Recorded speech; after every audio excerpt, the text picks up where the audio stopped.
Hey y'all, and welcome to Stivers Uncensored. I'm Zach. And I'm Jen. And today we are going to talk about a few different topics, I would say. But it's primarily around your goals, your dreams, compromise, individual goals, together goals, and kind of how those adjust throughout your marriage process. Yeah.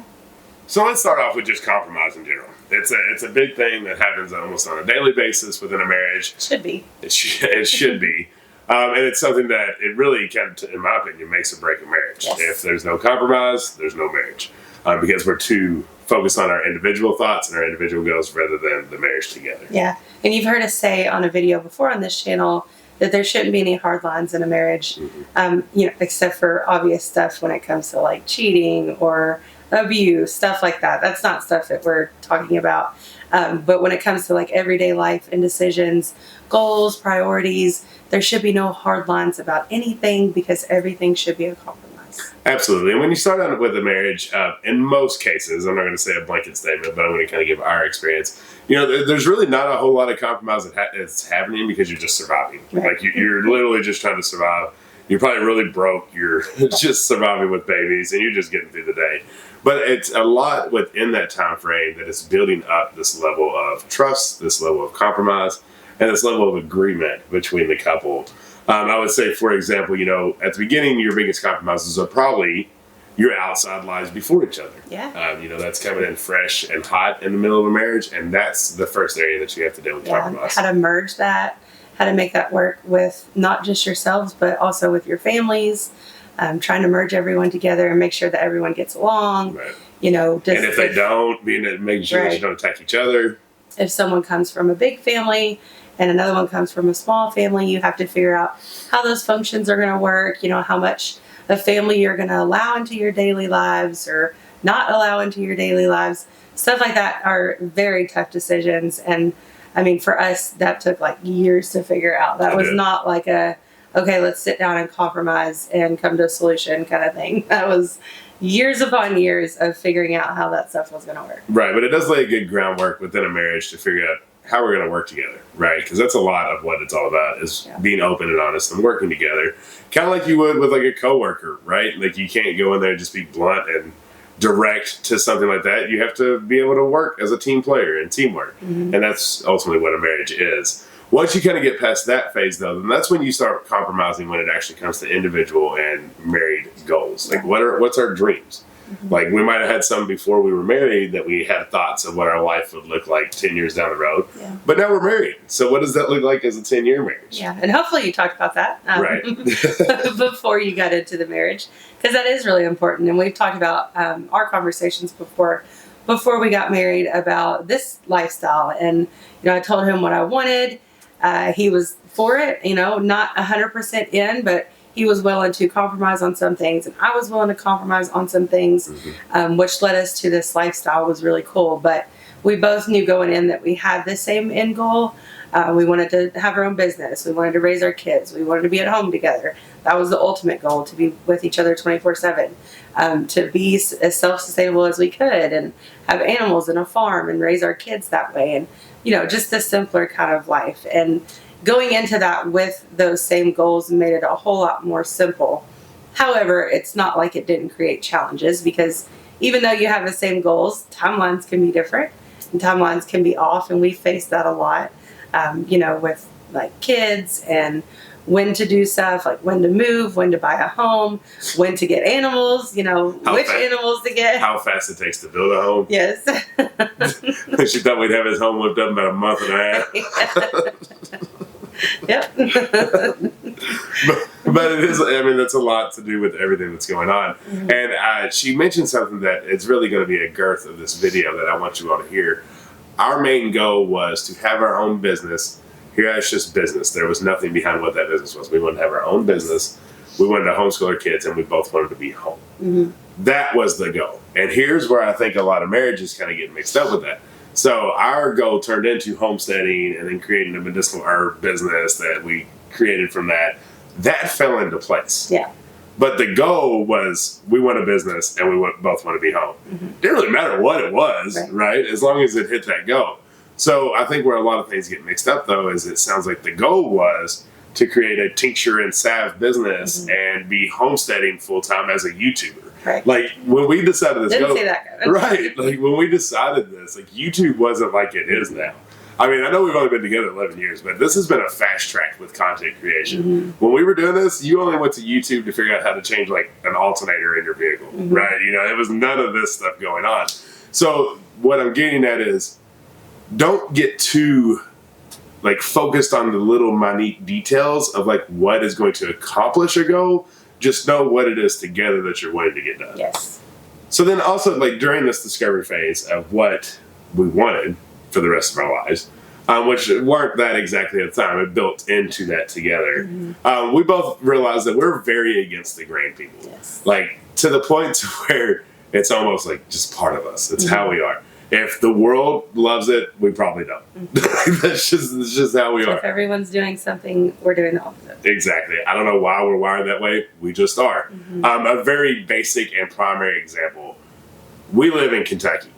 If you know anything about Kentucky, it's horses and University of Kentucky, the Wildcats, and bourbon, right? I don't like horse racing. I don't like the University of Kentucky, and I can't stand bourbon. And I don't like either one of those things either. Right. I'm actually a Louisville Cardinal fan or a Tennessee Volunteer fan. The biggest rivals for Kentucky is, I don't know what it is. It's just, that's what Could we like those things? Yes. But the fact that everyone else does makes us not want to. Right. So That might be a character flaw. Oh. That was your phone. Shatter that bad boy. Maybe it's a flaw, maybe it's a blessing, I don't know. But what we do know, it's the way we are. Yeah. We always seem to be that way. I've spoke a bunch on the other channel about being a branch. Instead of being the trunk of a tree, it's kind of that mindset. Like, we just don't flock to where everybody else is flocking to. Yeah. So that brought us into kind of what I was getting at with remember the goal, not what accomplished the goal. We've been homesteading for a really long time now. Like, it's been successful. Yeah. We've had this mindset of basically, like, we've conquered it per se. Always area to grow, always room to grow and get better. But for the overall basis, like, we feel like we've done it. Yeah. And so it's checked it off the list. Exactly, checked it. It's moved on. And we're still we'll always homestead. We'll always be sustainable or try to be sustainable and always grow our own food. But when it comes to our mindset of, like, growing, it's not so much animal or garden related. Yeah. You know, it's thinking about other things for the future. What can we go conquer now? And a lot of it too is because homesteading has gotten so popular. You know, it's one of those where it's kind of not turning us off from it, but it's turning us a little bit off of it from trying to teach. It piques our radar a little bit. It's like, okay, well, are we back in a position where everyone's doing the same thing again? Right. And is that something that we want to do? And generally, it's not. It's just we'd rather be different in some way. We don't want to, like, go along with the masses just because everybody's doing something. And I know that probably sounds like really superficial, but it's not. It's deeper than that, but it's just kind of the conversations that we have. Yeah, so that comes up to the conversation about goals, dreams, and compromise, right? Thankfully, we know this about each other. We know that when something we feel like we have accomplished, our minds are starting to transition a little into what's next? What's the other thing that we want to do? So I guess what I'm challenging you and your spouse or whoever it is that you're with is, are you at that point too? Like, are things starting to get stagnant in the dreams that you're reaching for? But we're both, like, too scared to mention that we might want to do something a little different because we've worked so hard to get here. Like, I think our mindset would be like we're throwing something away. Or at the risk of sounding like flippant or wishy-washy. Right. Because, you know, it's tough. Like, if you spent 11 years building something and you're like, well, I'm not saying I want to quit. I just want to try to change focus a little bit. Like, I think my first initial thought when I knew this conversation was coming was, like, these were your specific guidelines to marry you.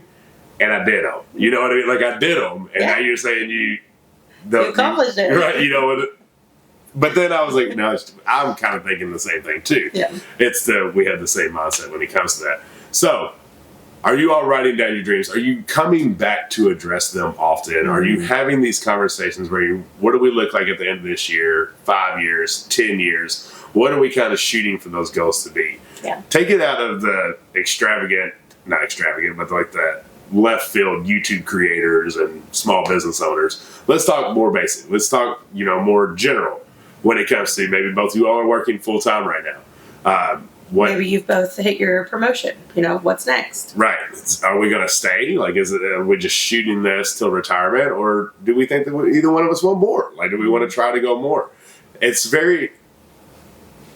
I've noticed when I was in the corporate world, the 30-year tenured employee is no longer existent. It's no longer really a big thing that was happening.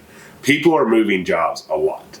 And they're not staying at one place for an extended period of time like what I think our parents and grandparents used to do. It was you hit a spot, you were there for 30 years so you can get your pension, get your Social Security, and then you get out of there. Well, now things are different. And so I guess what I'm asking you is if you do have that mindset of wanting to stay in this position 30, 35 years, whatever it may be, maybe it's time to think about new goals and dreams of something different. Because I can tell you right now, it was easier to make more money bouncing back and forth than to stay and get promotions. And I know that kind of sounds silly, but if we're thinking we want to live once and we want to try to make this the best that we can right now, like I don't want to wait till 62 to try to draw our early Social Security. Yeah. Toby Keith just died. He was 62. Like is that what we want our life to be? So just make sure that you keep, as a couple, readdressing goals together. Make sure you're not making these big decisions alone. You are having that conversation with your spouse. Yeah. And so it can be an open agreement. When I went to quit my job, her and I had so many conversations about it. Yeah. And it's all about growth too. Like it's just not staying stagnant. Even like we're aware of our audience. Like we know a lot of you are in retirement, but retirement doesn't have to mean that you just stop growing or you stop living for dreams and goals. Like it's something that you constantly need to be addressing individually and with your spouse or your partner or whoever it may be. It's, you can't just quit because you've gotten there, you've reached your goals that you had when you were 30 or 35 or 40, and now you're just waiting to die. Exactly. We can't do that. Like we have to constantly be growing. Right. And retirement doesn't mean stop doing anything. Yeah. Right. It's not just sitting on the couch watching TV. That is, or watching YouTube. That's not what retirement should be. You should be doing what you love, what you want to do, what you enjoy. I always joke, I say, the people that live the longest are the farmers because they're always doing something. They're moving, got their body working, they're not staying stagnant. And so that's something that you need to focus on and make sure that you keep having those dreams, like you said. And I challenge that a little bit too. Like, don't just do what you love. Step outside your comfort zone. Yeah, true. It doesn't matter, your limitations or your physical capabilities. There's always something that you can do to push yourself to get outside your comfort zone. That's right. Find something new. So what we want you to do and what we're challenging you to do is to sit down with your partner or your spouse and, write down what you have accomplished. How far have you come? Even if you're, 25, 30, or if you're in your 60s, 70s, or 80s. Like, write it out. What have we done? What have we accomplished? Was it worth it? Was it worth the blood, sweat, and tears? And then where do we go from here? Whether our kids are still young and in the house or whether they're gone and you have an empty nest or maybe you have grandkids, there's always somewhere to go from here. And that's what you need to discuss with your spouse. Talk about your 6 months from here. Where do we go? What can we do to challenge ourselves? How can we grow? Do we need to just focus on each other? Do we need to find a new hobby together individually? Maybe both. 1-year goals, 5-year goals, 10-year goals. Mm-hmm. And they can be broad, right? Like this is the first initial conversation. Like we're not saying you have to have specific details on how you're going to accomplish anything that you write down. It's more about writing down like what you're interested in, what you would like to see happen in that, and don't be scared to get wild with it. Like write something down. Like it could be whatever you want. It could be I want to live in a different state. It could be I want to travel more. It could be any of these things. Anything that is filling in your mind at this time, write them down. And then from there, it'll start compiling into something that actually happens and formatting it together with your spouse. Yeah. And, whether it's individual or together, you can put those together in some way and you can find a way to make them work. But be open-minded. Yeah. Don't judge. Don't look at your spouse and be like, are you freaking kidding me right now? Like, that's what you want to do. Maybe it's something completely different or it's something totally off the rails. Don't judge. Just have an open mind. And it doesn't mean that, we're going to go off and do something crazy tomorrow, but we're just writing a list of our goals and we're going to look at it and be like, what can we do next to challenge ourselves and grow individually and together? Yeah, and I've learned that really quickly with her. I couldn't imagine. I can already imagine like somebody writing down something that's so strange, and then the spouse is gonna be like, "In 30 years of marriage, you've never mentioned that." You know what I mean? I'm used to that like almost every week. It's something different, something new. And it's challenged me in ways that I can't even express how good it's been for me. So, like she said, if it even is something that they've never even spoke of and you feel like you've known them for 70 years, it just might be where their mind's at now. It wasn't then, but it is now. So just keep an open mind to it. Yeah. All right, y'all, we hope you enjoyed today's video. Please let us know that if you did the homework that we gave y'all. Write it down in the comments. Let us know how it went. And as always, we love y'all. We love y'all. Until the next one. Bye. Bye. Oh, it's not until the next one. What is it? See you next time. See you next time.